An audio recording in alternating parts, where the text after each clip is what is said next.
buenos días y bienvenidos a Neurociencias, Factores de Riesgo para la Salud, un programa que se transmite a través de TV UJAT, canal 35.1 de televisión abierta y Facebook Live UJAT. Soy Victoria Cerino Palomino, neuróloga especializada en Parkinson y trastornos del movimiento, y es un gusto dar inicio a este proyecto. Este espacio llega a ustedes gracias a un esfuerzo compartido entre la Universidad Juárez Autónoma de Tabasco y la Asociación de Neurólogos de Tabasco, ACE. En este programa exploraremos las complejidades del cerebro humano, los avances en neurociencias y cómo los factores de riesgo impactan nuestra salud neurológica. Acompáñanos en esta fascinante travesía y descubrimiento de aprendizaje. El día de hoy dedicaremos el programa a platicar sobre la epilepsia, además de hacer una invitación a todo el personal médico al Congreso Regional de Neurología que muy pronto se llevará a cabo en Villahermosa. Para hablar de este tema, contamos con la grata presencia de dos representantes de la neurología de Tabasco, el doctor Emanuel Antonio Luna. Él es médico internista, neurólogo, neurofisiólogo, presidente de la Asociación de Neurólogos de Tabasco, y con el doctor José Luis Sosa Hernández. Él es también médico internista, neurólogo clínico, neurofisiólogo, tesorero de la asociación. Muchas gracias por estar aquí, bienvenidos al programa. Un gusto. Mucho gusto, doctora, mucho gusto. Entrando en materia, doctor Sosa, ¿qué es la epilepsia? Bueno, para definir el término o el diagnóstico de epilepsia es importante conocer, como podemos ver en esta diapositiva que vamos a colocar ahorita, saber qué es crisis epiléptica. Es lo primero que tenemos que comprender para después hacer ya una comprensión más específica del término epilepsia. Entonces, crisis epiléptica en primera instancia es la aparición transitoria de signos o síntomas provocada por una actividad eléctrica normal excesiva de un grupo de neuronas en un área focal o de forma generalizada.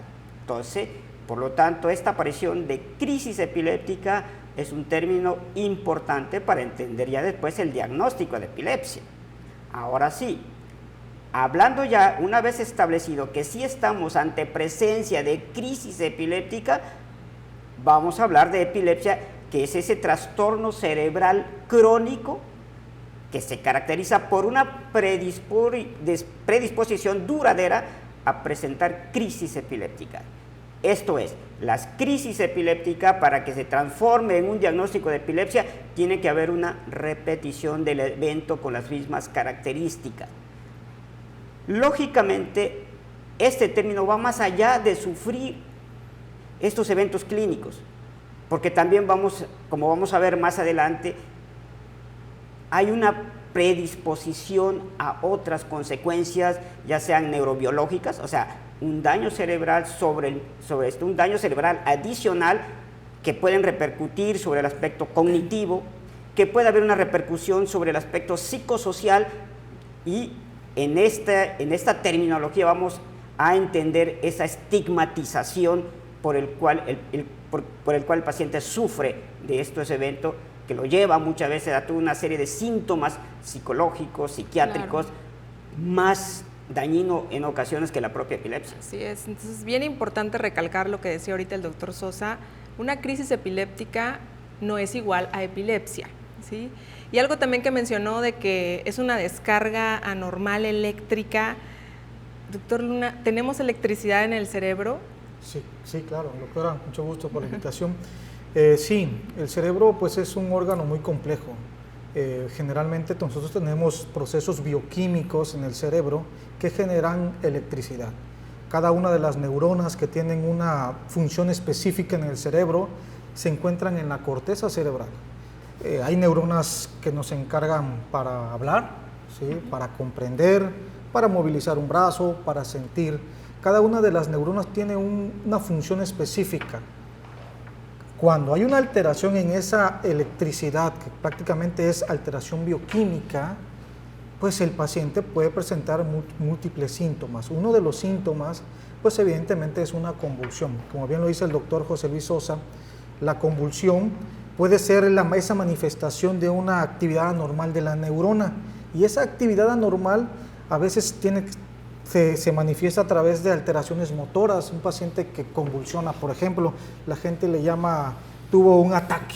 Así es. Así le llama la gente, Sí, el sí, ataque. sí. Entonces, el ataque es eso, realmente es una hiperexcitabilidad de las neuronas que se excitan anormalmente, porque hay excitabilidad normal, pero cuando esa excitabilidad es anormal, generan anormalidades, generan síntomas clínicos. El paciente puede convulsionar si se afecta una neurona motora, ¿sale?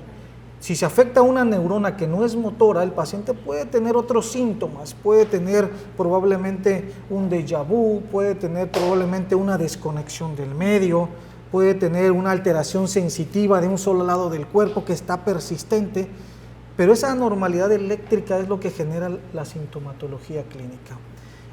La epilepsia, como bien lo dice el doctor José Luis Sosa, es un término en el cual el paciente tiene crisis recurrentes. Es decir, el paciente que tiene diagnóstico de epilepsia es porque no solamente presentó un evento, es porque presentó varios eventos. Y estos eventos pueden ser, como lo vimos, de diferente fenomenología. Y además de esto, es importante, yo creo, mencionar que sea un evento no provocado, ¿no? Que no esté en el contexto de alguien que tuvo hipoglucemia, de alguien que a lo mejor tuvo un accidente automovilístico y quedó con una fractura del cráneo. O sea, en esos casos, aunque sea repetitivo en un solo día, pues no podemos considerar todavía epilepsia, ¿no? Se tiene que corregir el daño metabólico y estructural. Sí, definitivamente ahí, por eso es importante comprender la terminología que empleamos, ¿no? Como usted dice, una crisis provocada, todavía no podemos hablar de epilepsia. Ahora, si esas crisis no tienen un contexto en el tiempo de un agente agresor en ese instante, y se va repitiendo, como dice el doctor Manuel, entonces ahí sí ya podemos hablar de epilepsia. Esa terminología, ahora sí que en el ámbito médico se le llama epileptogénesis, la capacidad posterior de que existan cortocircuitos. Quizás para el público en general, yo siempre le digo a mis pacientes, para entender la epilepsia, imaginémonos al cerebro una planta eléctrica, compuesto por millones de transmisores donde se genera electricidad. ¿Qué es la epilepsia? Es un cortocircuito. Okay. Y dependiendo del área, de la zona, esa colonia es la que se va a manifestar con apagones, como lo que estamos sufriendo actualmente. Dios. Entonces, sí, esa es la epilepsia, un cortocircuito que puede ser provocado, que ahí todavía no hablamos de epilepsia como tal, como diagnóstico de trastorno cerebral crónico, pero si en un momento dado este evento con el tiempo se va repitiendo con las mismas características, entonces ya estamos ante el diagnóstico clínico, cuando menos, de epilepsia. Ahora, todos hemos visto en la televisión a lo mejor a alguien con epilepsia en alguna película, los movimientos, ¿no?, intensos, dicen saca espuma por la boca, se le fueron los ojos hacia arriba, se cayó, se golpeó, se golpeaba contra las cosas. Estos son los únicos. Ahorita mencionaba que hay otros tipos de crisis y me hacía pensar, si cae, por ejemplo, ese foco, esa disfunción que mencionaba, ese cortocircuito, en el área, por ejemplo, visual, ¿qué pasa? ¿Qué ocurre? Claro, sí. Es que la epilepsia es compleja en realidad. ¿Por qué? Porque va a depender, como bien dice el doctor Sosa, dónde queda la alteración hiperexcitante. En este caso, el cortocircuito, ¿dónde está? Sí. Si está en el área visual, el paciente va a tener alteraciones visuales. Nuestro cerebro, para los que nos escuchan y nos ven, el cerebro es tan complejo que está dividido, ¿sí? La parte anterior del cerebro, la parte de adelante, tiene una corteza que es motora, ¿sí? Se encarga de la movilidad de los brazos, ¿sí? A grosso modo. Pero tenemos en la parte posterior una corteza que es sensitiva. Esa corteza sensitiva puede ser una corteza sensitiva primaria, principalmente de la sensibilidad, pero también hay otra sensibilidad, otra función que es la visual. La visual generalmente está en la región posterior del cerebro, a lo que se le conoce como región occipital. La gente le llama occipucio, la gente le llama la parte de atrás de la cabeza. Bueno, ahí tenemos la corteza visual. Si en esa corteza visual existe un fenómeno anormal que esté hiperexcitando la neurona, el paciente puede tener alteraciones visuales como destellos luminosos, ¿sí? puede tener incluso alteraciones como pérdida de la visión. Nosotros lo conocemos como síntomas positivos y síntomas negativos. Un síntoma positivo puede ser un destello luminoso, un paciente que puede estar viendo flashes, puede estar viendo ondas, algo puede estar viendo extra, algo que sensitivo que él está viendo. Pero también algo negativo como por ejemplo la pérdida visual. A esos fenómenos nosotros lo conocemos como escotomas, como fenómenos semianópticos en los cuales se pierde la visión. El paciente ve prácticamente, puede perder la visión en el campo de un solo lado, puede ver por ejemplo acá una mancha, pero generalmente se pierde la visión. Va a depender de lo que esté generando ese foco anormal en la corteza occipital y puede tener fenómenos visuales. Pero hemos visto también fenómenos visuales un poco complejos, ¿sí? Hay un caso muy interesante de un paciente que me decía, doctor, yo cada vez que voy a tener mi convulsión, de pronto veo como una imagen cinematográfica que me está pasando y empiezo a ver cada una de las imágenes, al menos cómo va pasando y de pronto pierdo el conocimiento. Bueno, esa es una crisis compleja, ¿sí? El paciente incluso va teniendo en los videos, que vamos a platicar más adelante de las herramientas, cómo puede tener incluso nistagmus, ¿sí? En el momento que está teniendo la crisis, y él está viendo, ¿sí?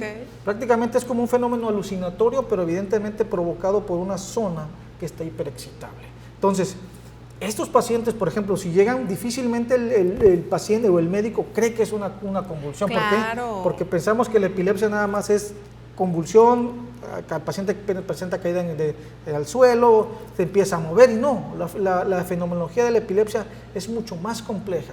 Por eso la importancia del neurólogo y la valoración del neurólogo, porque no solamente se presenta en adultos, sino también en niños.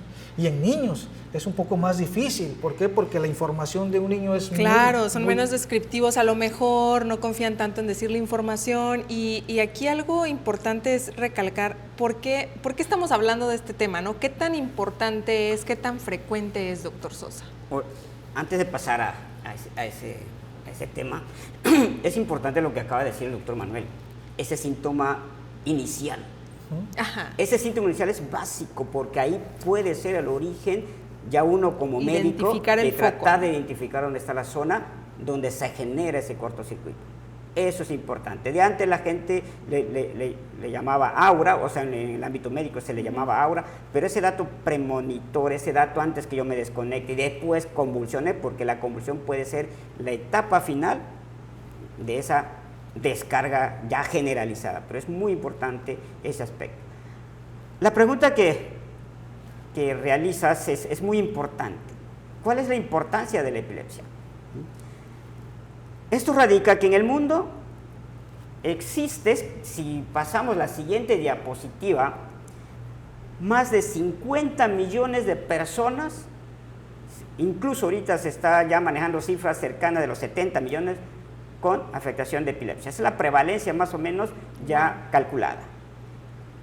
De ese porcentaje, la mayor parte, se dice que el 80% de esa población está en países en vía de desarrollo o en países pobres, o sea, en vías de desarrollo como nosotros. Pero lo más triste es que casi el 80% de esa población, un 60-70% de los pacientes son mal diagnosticados y mal tratados. O sea que existe una brecha enorme en el manejo adecuado de la epilepsia en nuestra población. Esa es la trascendencia. Esos 50 millones o 70 millones, como se quiera ver, es un mundo. Por lo tanto, es un problema de salud pública. Y por eso hace años la Organización Mundial de Salud se juntan expertos de todos los países, de todas las naciones, y realizan un conjunto de normas en las cuales se intenta estudiar este fenómeno. ¿Qué hacer para disminuir esa brecha de buen tratamiento? ¿Por qué en los países en desarrollo se maneja más adecuadamente y por qué nosotros no entendemos el manejo adecuado de este padecimiento? Vamos a entender, y sobre todo por eso es importante este congreso, vamos a entender por qué hay una brecha enorme en la cual falta personal capacitado, acceso deficiente a medicamentos anticrisis, saber el medicamento ideal conceptos erróneos de la sociedad e incluso por los propios médicos que todavía no comprendemos bien por lo complejo, como acaba de decir el doctor Emanuel. Esa pobreza hace que exista una baja priorización para el tratamiento de la epilepsia por las entidades gubernamentales, que no se toman, o sea, la capacidad de sustentar los planes en los médicos que más capacitados están para este problema. Hombre, es que está bien difícil, porque la verdad es que si hay tanta variedad de tipos de crisis, que ahorita vamos a ver a lo mejor que se llaman focales, ¿no? Que solamente se descargó un área pequeña, híjole, podemos tener entonces crisis de llanto, crisis de ira, crisis visuales, ya decíamos, sensoriales, y entonces eso, antes de pensar que es epilepsia, pues pensamos mil cosas, y creo que de eso vamos a hablar ahorita en el siguiente episodio de este programa. Creo que es buen momento para hacer una pausa, hacemos un break y regresamos en un momentito más para más información sobre epilepsia.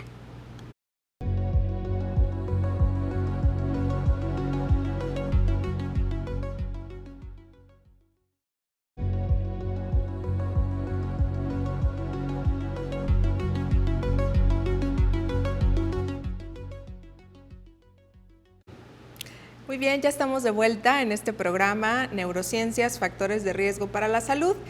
Y hablábamos, doctor Sosa, de estos 50 millones, que ya suena una cifra enorme, pero ¿cuánto contribuye México, cuánto contribuye Tabasco a esos 50 millones? Los estudios de prevalencia ya han intentado hacer estudios pues lo más exacto en México.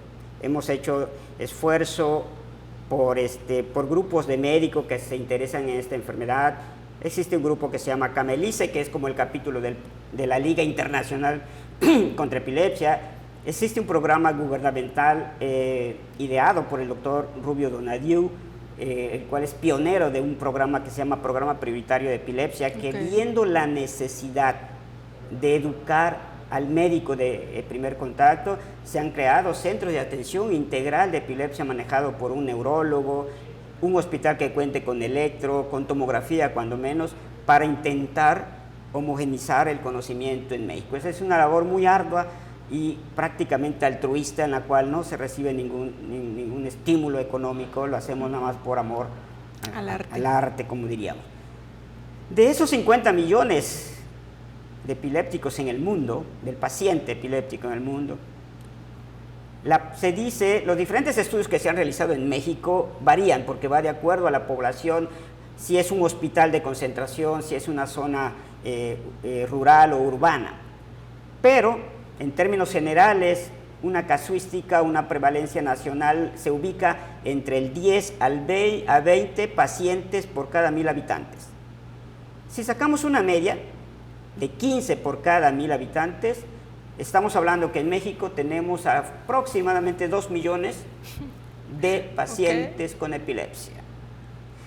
Si ese mismo valor lo hacemos válido en Tabasco, donde actualmente, con el último censo de población en 2020, habían 2.402.598 habitantes, estamos hablando que en Tabasco existen 36,000 pacientes, 36,040 pacientes con epilepsia. O sea, ¿qué municipio le gusta que tenga esa cantidad de habitantes? Son todo un municipio, básicamente. Jonuta más o menos tiene eso. Ahí cabrían todos los pacientes en un momento dado. Imagínense la magnitud. Wow. En este momento, en el centro, con una población de 600,000 habitantes, estamos hablando de que hay 10,254 pacientes con epilepsia. Son muchísimos. A nivel mundial se habla de lo ideal, cuántos médicos deberían existir por cada 100,000 habitantes. La OMS dice que deberían de existir un promedio de 350 médicos en general por cada 100,000. En México se alcanza una cifra casi de 200. O sea que cada médico debería haber 200,000 pacientes por año. Imposible. Wow. Nunca. No, qué miedo, aparte de ver tantos. Y si nos vamos a un desglose más fino, que la persona con mayor experiencia para ver epilepsia es un neurólogo, Así es. pues mucho menos. Claro. Se habla de que posiblemente seamos en toda la República unos 1,500 médicos, neurólogos clínicos de adulto y pediátricos certificados, ¿no? Que hayan terminado y estén vigentes en todas las normas que nos dictan nuestros niveles de vigilancia. Entonces, no nos daría... No nos damos abasto, sin duda, todavía. Y obviamente ahí es donde es importante como que extender ese conocimiento, no solamente a lo mejor. Si los neurólogos no podemos verlos a todos, no podemos ver a esos 200,000 pacientes al año, pues hay que educar no solamente a la población, sino a otros médicos, ¿no? que también trabajen con nosotros, y que si a alguien le llega de primera vez una persona que dice que ve esta película pasar y a lo mejor después todavía no ha manifestado la crisis convulsiva, que es así, es diagnóstico de camión, todo el mundo que la ve dice ese tiene epilepsia, pero si nada más vemos el premonitorio o la fase inicial de la crisis, que en este caso visual, a lo mejor pensamos igual y está poseído. Igual y es algo psiquiátrico, igual y es algo, o sea, vamos a pensar a lo mejor, aquí somos muy dados al pensamiento mágico religioso y puede pasar esto, ¿no? Entonces, ¿qué cosas se han hecho en Tabasco? ¿Qué propuestas hay para tratar de, pues, extender ese conocimiento, doctor Emanuel Luna? Sí, sí. Fíjate que lo que dices es tan cierto. El paciente con epilepsia tiene una estigmatización muy, muy franca. Siempre se piensa en cualquier otra cosa menos en epilepsia, siempre. Y esto para la población, a los que nos están viendo, todo paciente que convulsiona, hasta no demostrar lo contrario, es una enfermedad neurológica. Claro. ¿Sí? Entonces, los fenómenos de que está poseído y todo lo que ya hemos comentado, eso sucedió y ha sucedido actualmente. En la historia, por ejemplo, muchos pacientes que tenían epilepsia fueron prácticamente estigmatizados como poseídos por espíritus malignos, por cualquier cosa, chocarreros, cuando realmente es una enfermedad. Así es. Es una enfermedad. Entonces, es una enfermedad que se presenta desde la etapa neonatal, desde que el niño puede nacer, de los primeros días de vida, hasta la etapa de la vejez. Entonces, de ahí la importancia, ¿no? Y la importancia de lo que dice el doctor Sosa es esto. Son tantos pacientes que padecen epilepsia que ni juntando todos los neurólogos de México nos daríamos abasto para atendernos, ¿sí? Entonces, ¿por qué tenemos muchos pacientes con epilepsia en México? Pues porque hay muchas condiciones que generan la epilepsia.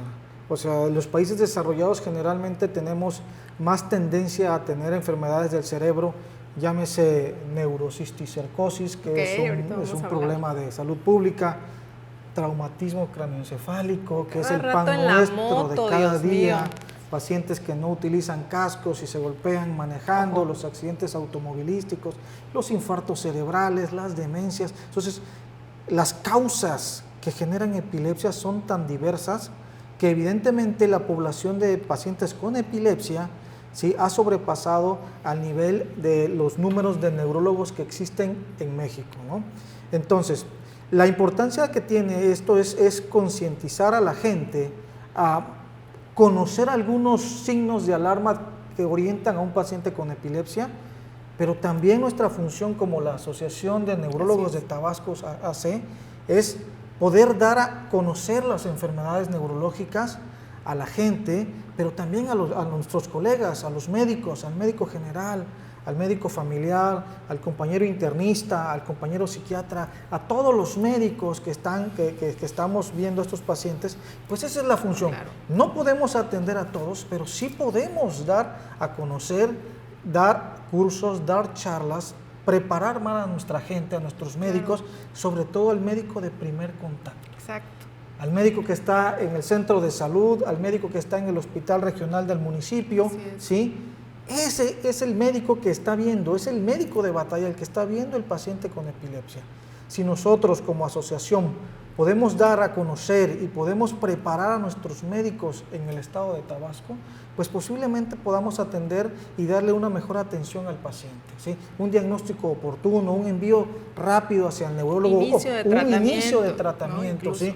¿Qué estudios le voy a mandar a hacer? Entonces, esa es la función de la asociación. La asociación no solamente tiene que ver con fines científicos, sino también con enseñanza, con la academia, ¿sí? Entonces, por eso es que la Asociación de Neurólogos de Tabasco tiene esa función, la función de poder enseñar a nuestros médicos no neurólogos. Y a este respecto vamos a tener por ahí un congreso, ¿verdad? Un congreso como parte de este esfuerzo para tratar de mejorar la capacitación de los médicos, todos los no neurólogos, que a veces la neurología como que, digo, no sé, doctor Sosa, en su experiencia, usted que ha sido maestro de muchos, es como las matemáticas de la medicina interna a veces, ¿no? Como que ahí todos como que trastabillamos un poco, sí, sobre todo eso, le huimos mucho, ¿no?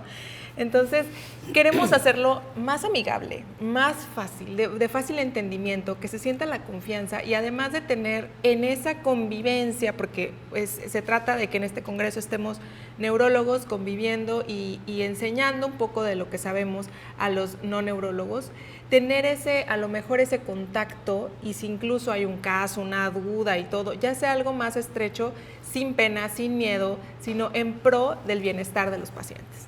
Entonces, platícanos un poquito, Emanuel, ¿cuándo va a ser este congreso? Sí, la Asociación de Neurólogos de Tabasco vamos a hacer un congreso para el 20, 21 y 22 de junio de este año. Ya estamos a un mes prácticamente.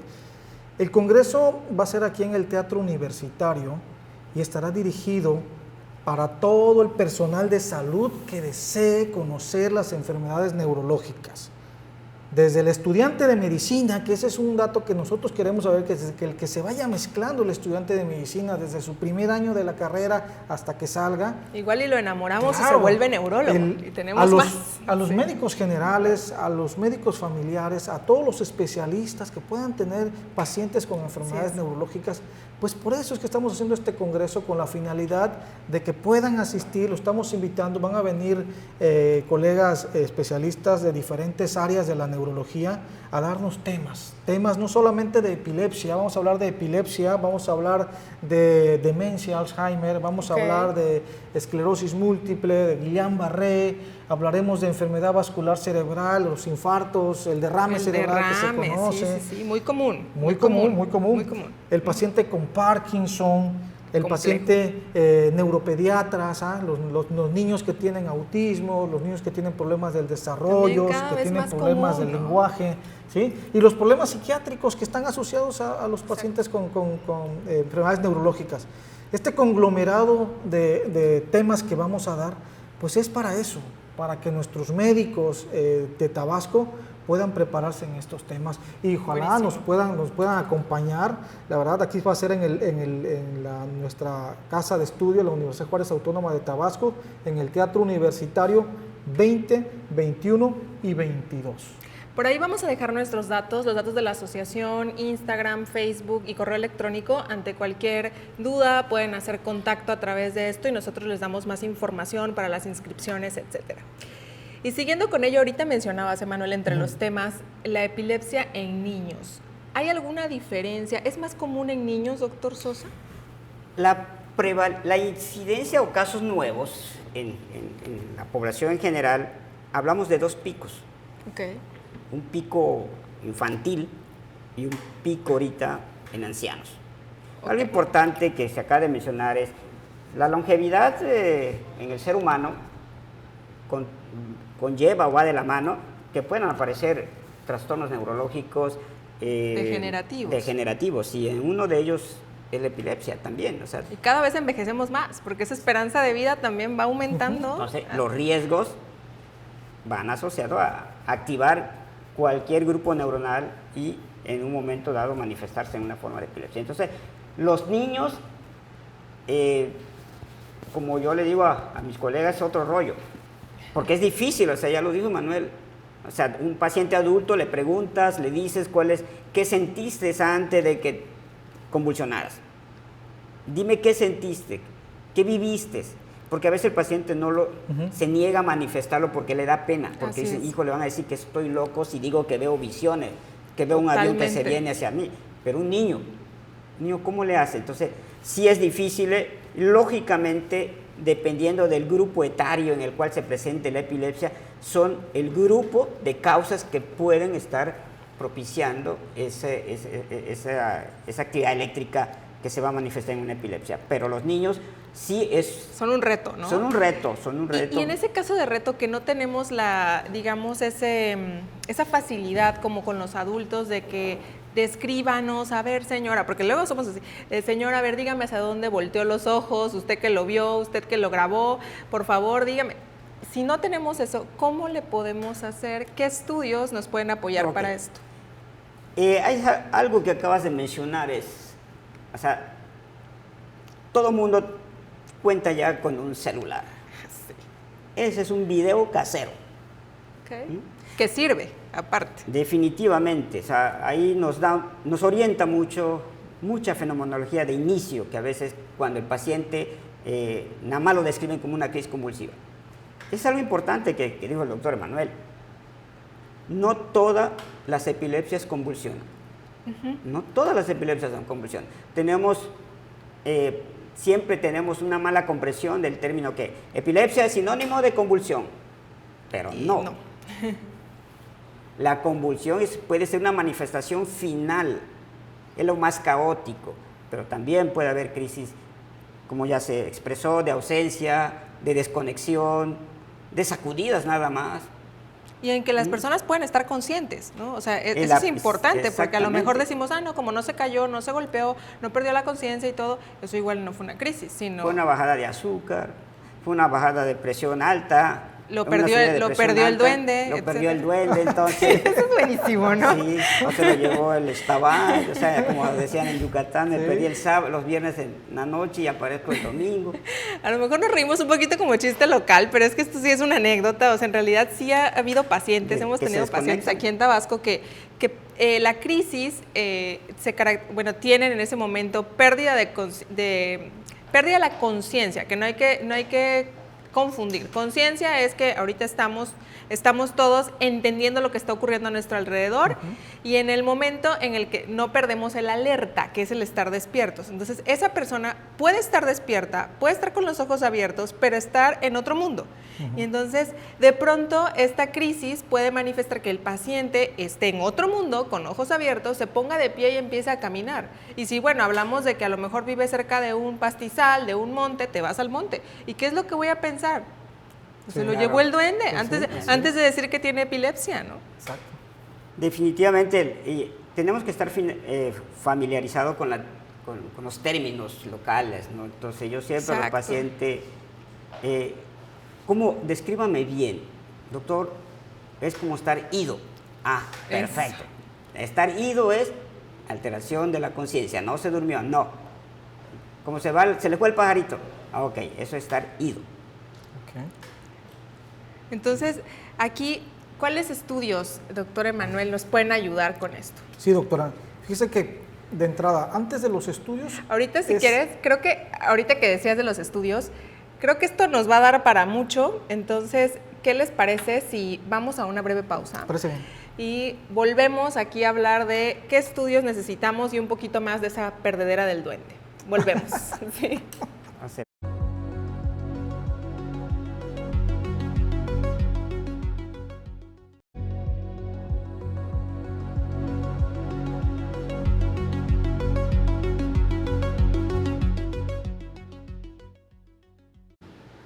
Hola de nuevo, ya estamos de regreso, justo para seguir platicando sobre epilepsia, este tema que yo creo que ya se puso emocionante con lo sobrenatural también que a veces podemos darle esa implicación.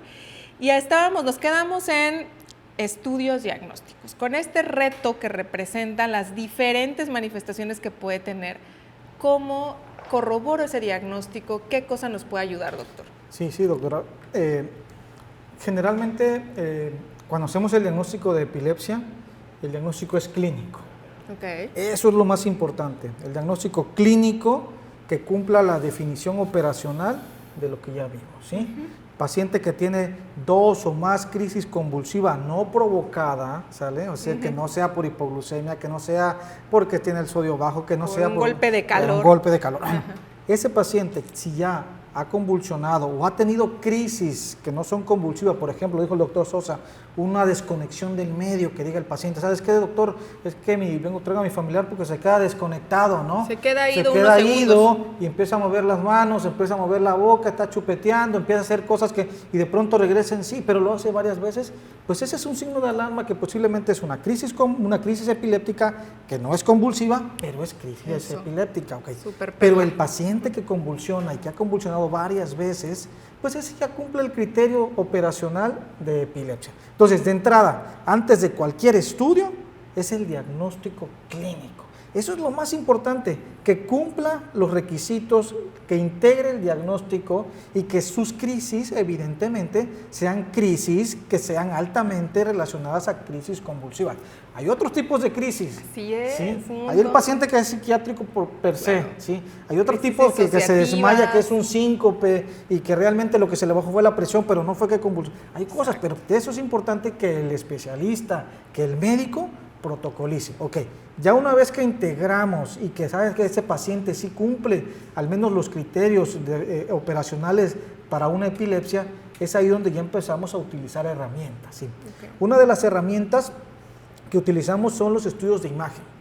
Los estudios de imagen, tomografía de cráneo simple o contrastada, resonancia magnética, PET, SPEC, son los estudios de imagen que podemos ver el cerebro. Recordemos que el cerebro tenemos 2 hemisferios, izquierdo, derecho, la parte de adelante, la parte de atrás, hacia los lados. Eso nosotros lo vemos en los estudios de imagen. Vemos la corteza cerebral con cada uno de los lóbulos.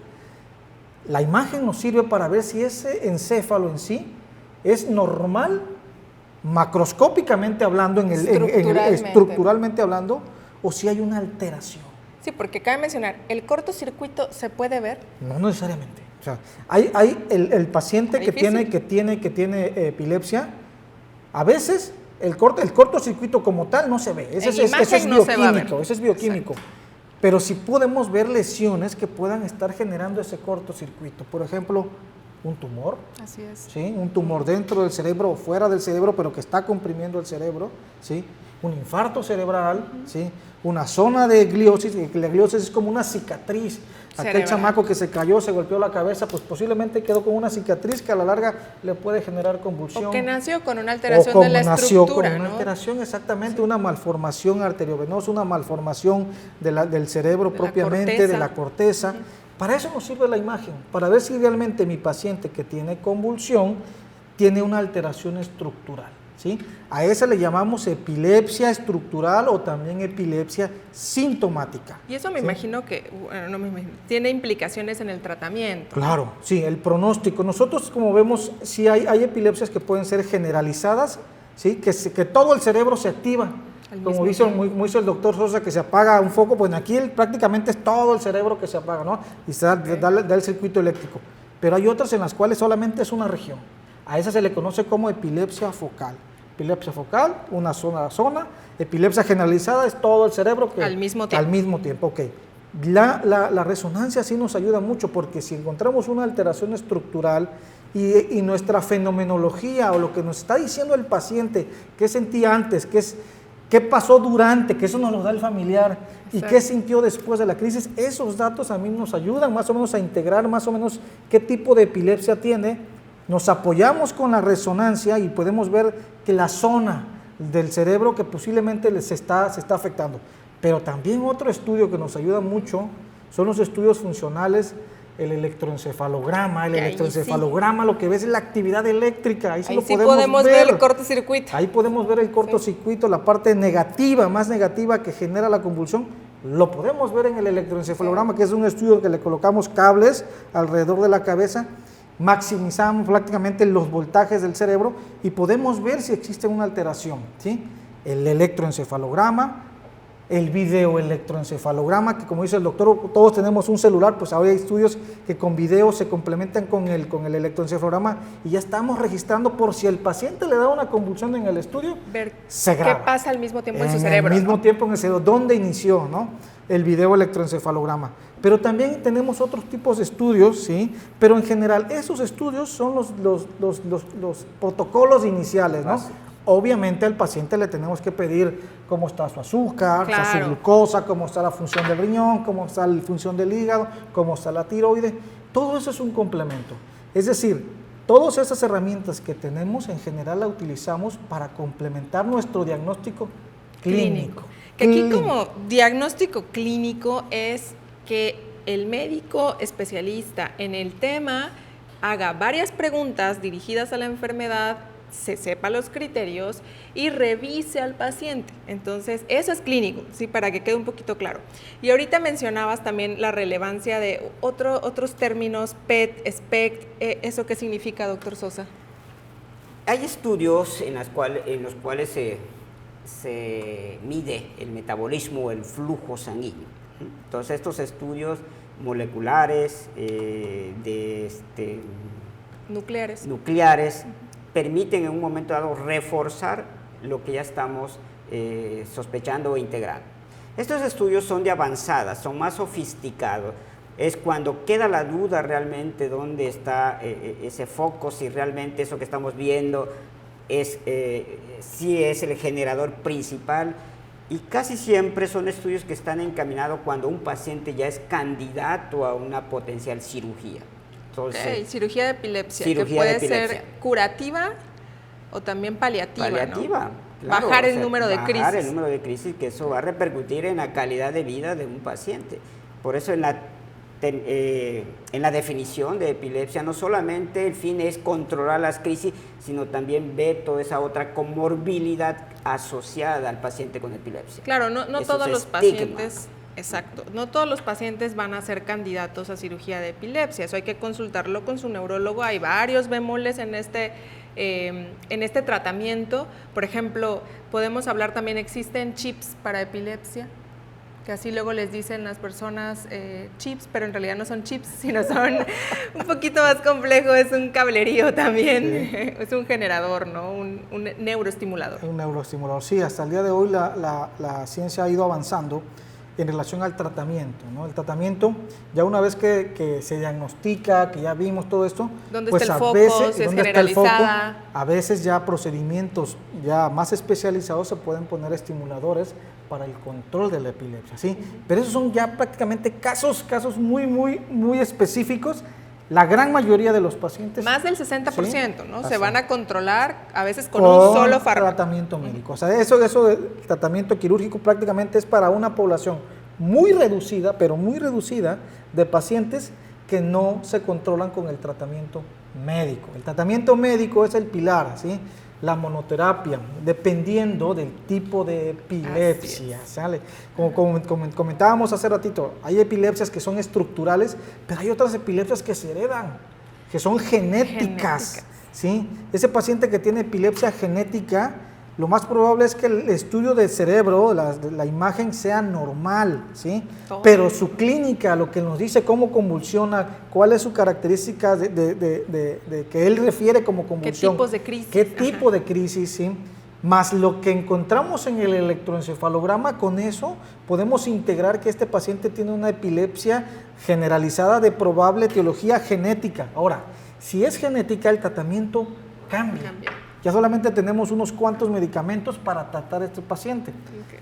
Si es un paciente que no tiene epilepsia genética, si no es una epilepsia estructural, es decir, que hay una alteración en el cerebro, pues estos son los otros abanicos, son otros medicamentos. Claro, me imagino, si se pierde o se desconecta, como decíamos hace rato, es un tratamiento el que se puede dar. Si tiene la convulsión motora, como veíamos que se cae generalizada, es otro tratamiento. O sea, tenemos ya ahorita muchísimos tratamientos. Un arsenal de tratamientos para los tipos de crisis más predominantes. Muchos pacientes pueden tener muchas crisis, muchos tipos de crisis, pero lo que sí es evidente es que el médico, en el caso del neurólogo, buscamos que el medicamento que vamos a dar como antiepiléptico sea el idóneo para el tipo de crisis, para el tipo de epilepsia y para la edad del paciente, para el género del paciente, ¿sí? Porque es complejo, no Hasta todo... deseos de embarazo, Exacto. todo tiene que ver. ¿Por ¿no? qué? Porque siempre nos llegan, oiga, doctor, es que a mi comadre le dieron este medicamento para la epilepsia, yo Le la misma lo funcionó tomé. re bien. Sí. Entonces eso no es así, o sea, cada paciente lo individualizamos y le damos el mejor tratamiento, ¿no? No es lo mismo un paciente que le va a dar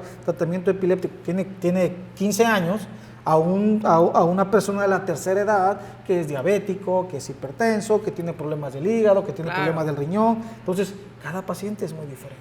Ni el medicamento ni la dosis, ¿no? Claro. Así es. También. ¿Y qué pasa con estas personas que dicen no se controlan? ¿Eso se debe a qué? ¿Mal tratamiento? ¿Qué pasa con estos pacientes? El doctor Manuel decía algo importante, el diagnóstico y la clasificación de esa epilepsia nos va a dar la herramienta para el manejo óptimo. Y quizás para empezar a dejar las perlas de enseñanza, es algo que acabas de decir. Una pregunta que siempre hace los familiares del paciente es, ¿la epilepsia se hereda? Ya vemos que no. Afortunadamente es un porcentaje muy pequeño.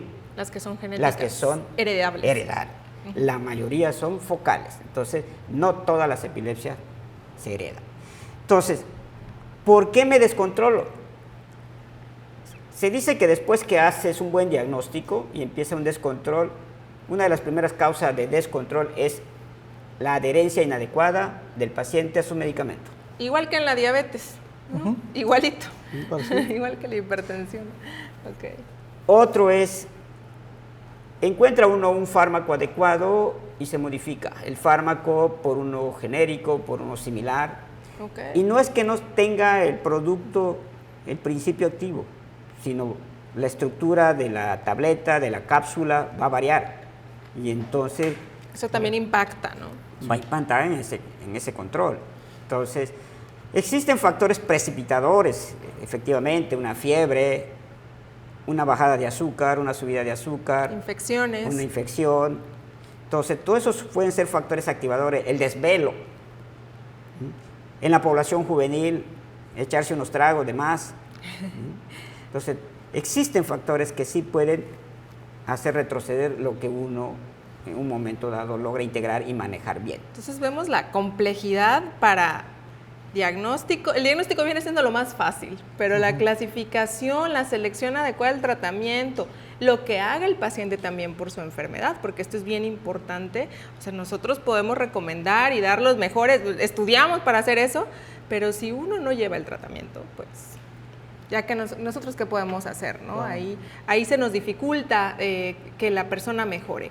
Doctor Emanuel, ¿qué darías de recomendación a las familias o amigos o alrededor de una persona con epilepsia? Sí, la recomendación sería, de entrada debe ser valorado por el médico especialista, que es el neurólogo, ¿sí?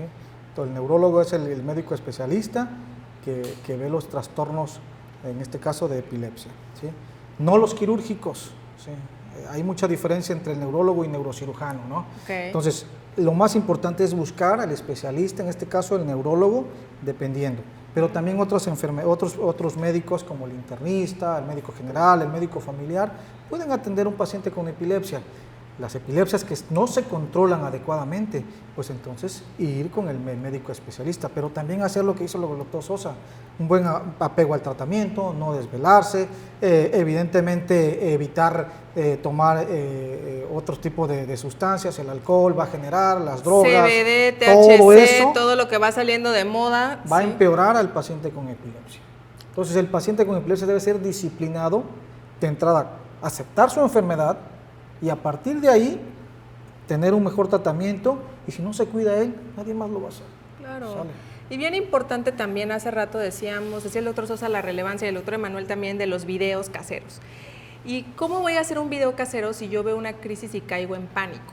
Porque eso pasa, ¿no? Claro. Empezamos a papalotear, está convulsionando. Yo creo que se mueve más el que no está convulsionando que el que está convulsionando. Entonces, lo primero que daríamos de recomendaciones para atender a alguien con una crisis. En una crisis ya convulsiva como Exacto. tal, el cerebro es sabio, la naturaleza es sabia. Y yo le digo a los pacientes, una crisis, es difícil que perdamos la vida en una crisis convulsiva. El cerebro baja el switch completo para que yo ya me desconecte y ya deje de estar temblando. Sí. Y ahí es cuando aparezco como que ya me morí, pero no es tan cierto. Entonces, siempre el no hacer de más es lo más relevante. Como nada más apartar las cosas, que no se vaya a golpear, Que no se golpee la observar, tomar Ponerlo el de ladito. tiempo, grabar. Estaría Claro, buenísimo eso. Claro, poner al paciente, porque puede venir un mecanismo, reflejos de náusea, de vómito, entonces al paciente lo pongo de lado por si vomita, o sea, no vaya a broncoaspirar. Y algo, después que pasa esto, que no tarda más de 3 a 5 minutos normalmente, o sea, el otro aspecto emotivo, ese apoyo Claro. de decirle, aquí estoy. Claro, eso es Te bien voy a importante. La verdad es que hay muchísimo que hablar sobre la epilepsia. Doctor Sosa, le agradezco muchísimo haber estado aquí en este programa, inundarnos de su sabiduría. Doctor Emanuel Luna, muchísimas gracias. Esperamos que esta información sirva a todos nuestros televidentes y pues vamos a seguir en la siguiente semana con otro programa, con otra enfermedad, con otros invitados que también son especialistas en neurología. No se lo pierdan. Gracias a todos por estar aquí con nosotros en Neurociencias, Factores de Riesgo para la Salud.